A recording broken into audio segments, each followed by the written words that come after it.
Tony is no doubt is a heavyweight MP. Someone who can brought down a prime minister. And definitely, the party has decided that whoever replace him must be equally heavyweight. And I can assure you, the person who will replace Tony Phua will definitely heavier than Tony Phua. Not only in terms of his political stature, but also in terms of his body size.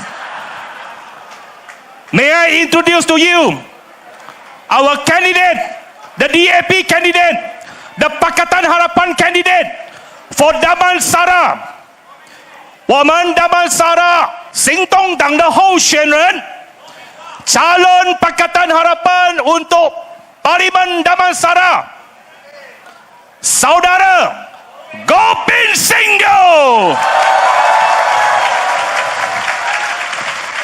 May I invite Gobind Singh on stage?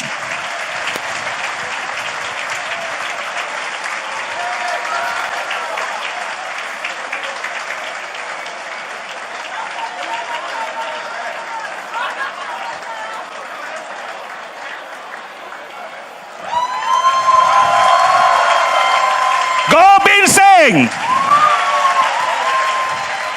I am sure Gobind will continue the work of Tony. And we want Gobind not only as the MP for Damansara, but we want Gobind back as Cabinet Minister. Can we do it? I come here for two reasons today. The first is to record my appreciation to Saudara Tony Phua. Saudara Tony Phua is an unusual politician. He was the one that began the entire wave that we hear of in 1MDB, which subsequently led to the fall of the Barisan National Government. We must place on record our appreciation for his hard work, his stellar work in exposing not what is just a Malaysian scandal, but a scandal that is now known throughout the globe, throughout the world.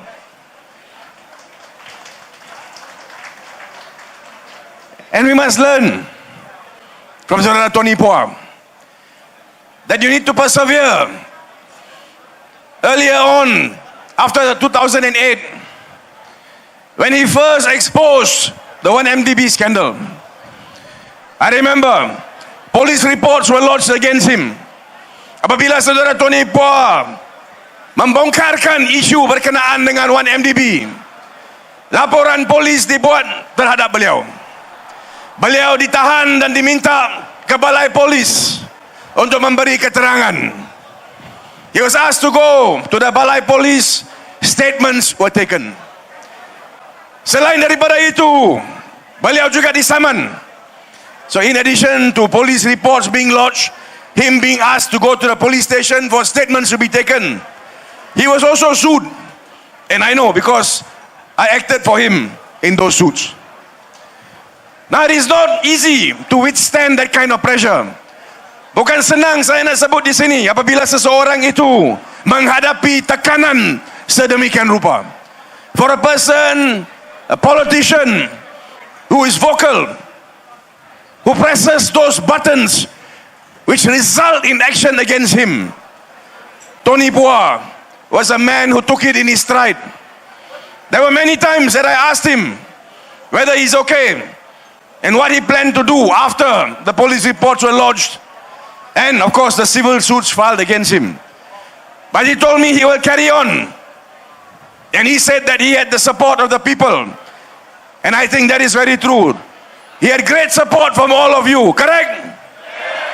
And I think you can see that recorded here today. Now despite that, despite the pressure for him to break and to stop his expose on 1MDB. He carried on. And of course, in 2018, we managed to get to the bottom of it because all of you made that brave decision. Tuan-tuan dan puan, kita boleh bincang berkenaan dengan kerajaan baru. Kita boleh ada pandangan berkenaan dengan perubahan. We can all speak about new governments. We can all talk about our plans in the event there's a new government. But a new government is not possible if you don't have the support of the people. And it is the support of the people that started the change in 2008. 2008, and I say this everywhere I go, because I think we need to remind ourselves. In 2008, if we told people we wanted to take over even the state governments, people wouldn't believe us. People will say it's not possible. How can you take over? How many years since independence, nobody has succeeded? You really think you can do it? But we see how it is. Leaders of the past, not only they go through pressure in the form of police reports, even ISA detentions. Despite that, they still persevere, fight, carry on, because they want to build a better Malaysia for all of us. And this is where in 2008, all of us, Malaysians, we recognize the need for us to stand up and to fight against Barisan Nasional, to stop the corruption in this country, stop the abuse of power, and to make sure we build a Malaysia that is better for all of us in the years to come. In 2008, it is that which led to us in Pakatan Rakyat at that time winning 5 states. Now Penang and of course Selangor have been Pakatan governments ever since. And I think what is important is for us to recognize the fact that in those states, those governments have done much better than the federal government or the governments previous to them. So we have scenarios whereby people come and say to us that in the event there is a federal government that changes, or a state government that changes, and this is what they always come and tell you, hey, don't change government. If everything is stable, don't change. And sometimes you tend to believe it. Right? You ask yourself, if there's a change and something happens, what do you do?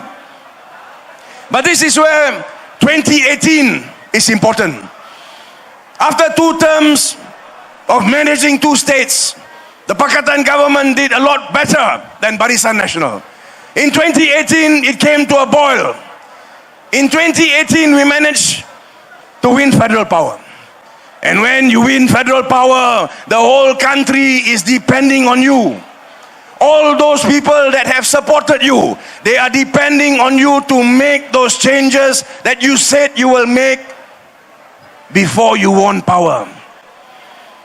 Tony Poa spoke just now candidly about how it is people ask us, in the 22 months, what have you done? This is a very, very true question that is always posed to us. Number one, I think all of us here must recognize that when you are in government, it's not for 22 months only. It is supposed to be for 60 months. Now because of that, of course, we could not complete what it is we wanted to do.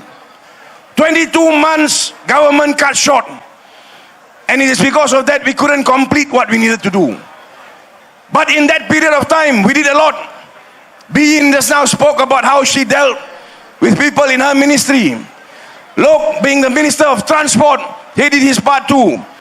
In my ministry, when we first became government, there was a discussion. There was a discussion between me and the Prime Minister about how it is we can make sure that we empower Malaysians so that they can reach out to the world. They can keep and compete with the rest of the world when it comes to business, when it comes to knowledge, when it comes to what is necessary for us to take ourselves further. This is the reason why I told the Prime Minister we need to step up on our digitalization efforts. We need to understand that in order for us to empower each and every Malaysian, we must make sure that they are connected. Each and every one of you here, you have a handphone, and these are smartphones. Today you sit here at a dinner and you can do a business deal with friends of yours in the United States as we speak now. That is the power of technology. And in order for us to do that, we must make sure that there is connectivity. That's the reason why when we became government in my ministry, one of the first things we did was to make sure that we reduce the prices of internet and of course increase the speeds of internet. This was just one example of a difficult task. Karena masa itu bila saya cadangkan kita nak turunkan harga internet, there was fierce opposition by the telcos. Because they thought if you reduce the prices, then you're reducing their profits. But that was not the case. If you reduce prices, you increase your market. And when you increase your market, your profits increase. This is quite simple to understand. Despite the fact that there were many obstacles, obstruction, we managed to get it through. And we did it for the first time, where we were able to get the telcos to reduce prices of internet and increase their speeds.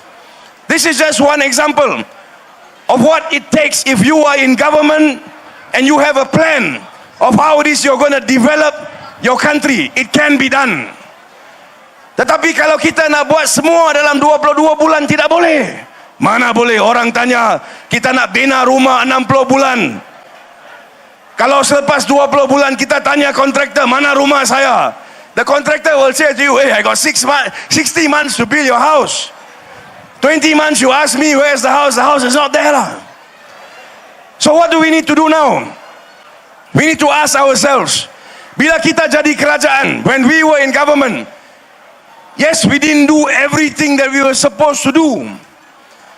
But we did a lot that is enough for all of you here to gauge how we perform and to believe that if we are in government again, we can and we will do all it is that we need to do in order to make this country a better place. Tony Poa talked about tolls. In Puchong, of course, there are tolls all over the place. Even here, as we drive along, we all know how it is we stop at tolls. Years we've been asking about tolls. What does the BN government say? Tidak boleh diturunkan harga tol. Tidak boleh dimansuhkan tol. No effort made. In fact, I remember there was a video done by Najib Tun Razak about toll. And he himself was saying, hari-hari kita ada tol macam mana. But what is the solution? No solution. Harapan government, in 22 months, we reduced toll on plus by 17%, 18%. In addition to that, we were in the process of getting the other concessions reviewed. This shows you that we worked. After given the mandate, after all of you all voted for us, we went into the ministries and worked. And we delivered. If we had 5 years, I am quite certain that today we would have resolved the toll problem that you see, not just here, but in all of Malaysia. These are problems that the people face. You now have another government. After 22 months, we became the opposition. You have got Perikatan Nasional and now Barisan Nasional again. We don't hear about any reductions. I read that there will be reductions, but what are the plans? So this is where you must ask yourself, is it not true that we in Harapan can make the difference? Tony Poa spoke about contracts that they reviewed. I can tell you, I was in cabinet and I remember the finance minister coming and briefing cabinet on what it is he was doing. A lot of work was done. Billions saved. That is just 22 months. In addition to that, I think the most important thing, in our 20 months in government, we managed to bring down the index of corruption in Malaysia. We were able to tell the whole world that we are a new government, a government that is clean, and a government that will do right by its people. In addition to that, we promised the people that if we came into power, we will make sure that investigations were commenced into the 1MDB scandal.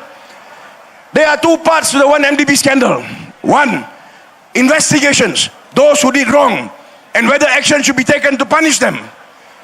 The second part is that we needed to recover the monies that we lost because of these 1MDB transactions globally. Even that Pakatan Harapan did.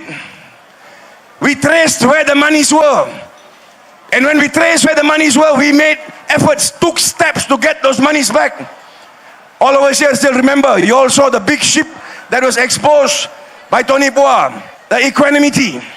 We brought it back. Eventually sold it. Then subsequently there was action taken. I want to ask all of you all here, if we didn't change government in 2018, do you think action would have been taken against Najib? Do you think action would have been taken against Zayed? Do you think action would have been taken against Rosma? Of course not. Today we see the Prime Minister talking about a book that was written by Tommy Thomas. And in that book, of course, they say a task force was set up and identified various areas of concern. Our position is this: if there is wrong done, investigate it. And if there is an offense, take action. We have no problem with that. Tommy Thomas was an independent person. He was Attorney General.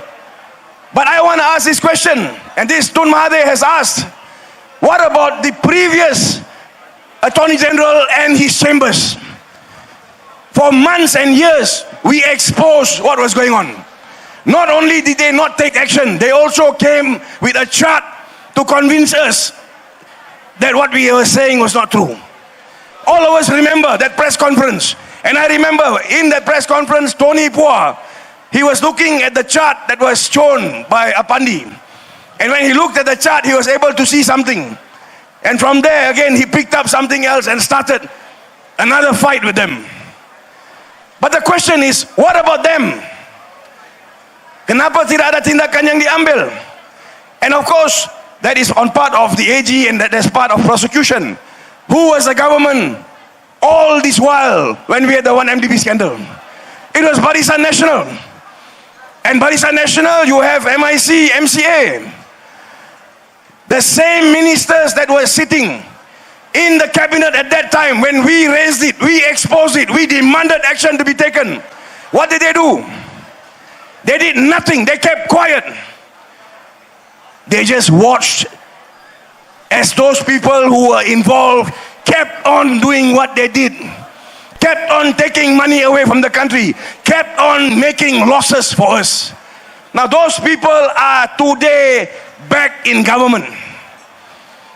We must ask Wika Siong, what did MCA do about it? We must ask Saravanan, what did MIC do about it? Gerakan and PPP all no need to ask, even they now in different government, different PN and all that. But we as Malaysians, we have a right to ask them, demand that they explain, how is it all this went by without a word from them? And today they sit in government and they are proud. They say that action has been taken. So I ask you just now, if 2018 we didn't make a change, all of you all said action wouldn't have been taken against Najib. I'll put it the other way around now. If this BN wins the next elections, what do you think will happen to all those cases? What do you think will happen to those cases? It is something that all Malaysians can see. We want to ask this question: why do you need to hold an election now? During the monsoon season, when we have floods. Last year, in December, beginning of December, the rain, I as MP of Puchong, in my area, floods up till 10 feet. 10 kaki tinggi air area. When you have a flood that goes up to 10 feet, people's houses are destroyed. The valuables they have are destroyed. They don't have a place to stay. Sometimes they don't even have clothes to wear. And this goes on for weeks. This is why we in Pakatan said this is not the right time to hold an election. But why are we having an election now? You all know the answer to that. Because there are court cases that are pending, correct? Now this is what we have to ask ourselves. We are forced into an election. And in this election, we all can see an election call for only one purpose. But I think as Malaysians, after 2008, after 2013, and especially 2018, it is now time for all of us to rise again and to make sure we send a strong signal to Barisan Nasional that we will not have it again. We Malaysians will stand up in this election, come out in numbers and vote and make sure that we return a Pakatan Harapan government to Putrajaya. Correct? And this is something that we can do. And we have shown when we do it better than them. When it happens, there is no instability in government. When it happens, the governments perform. So now it is a question of us here. This election is important and all of us have a role to play. I ask all of you here, we must make sure we tell and emphasize to all our friends. Some people feel that they do not want to come out and vote. And of course, a lot of them feel there is no need to vote because if you vote, after you vote, who you vote for, he will jump. They say, ini orang kata, oh. Kalau saya undi sama dia, sudah undi ya, 3 hari, 4 hari dia lompat. Oh. And this is a major problem. Ini masalah besar. Ini sebab, this is the reason why we in Pakatan Harapan, we signed an MOU and we have now introduced in Parliament a bill that stops party hopping. This was a difficult bill to pass. Bukan senang kita nak luluskan undang-undang ini. Tetapi kita luluskan kerana ianya penting untuk masa depan kita. So I think all of you now can tell your friends, you please come out and vote because after you vote for a certain person from a certain party, that person cannot jump because the law forbids him from doing that.